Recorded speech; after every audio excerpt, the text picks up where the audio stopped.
Right now, the sentiment score for data science is sitting at plus 0.71, which is significantly above the historical baseline.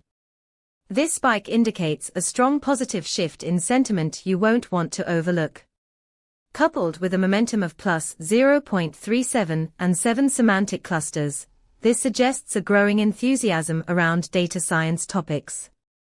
When you leverage our API, you'll receive not just sentiment scores, but also nuanced insights into the underlying themes shaping the conversation.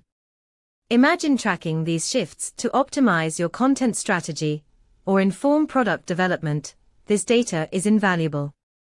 Want to dive deeper into sentiment analysis?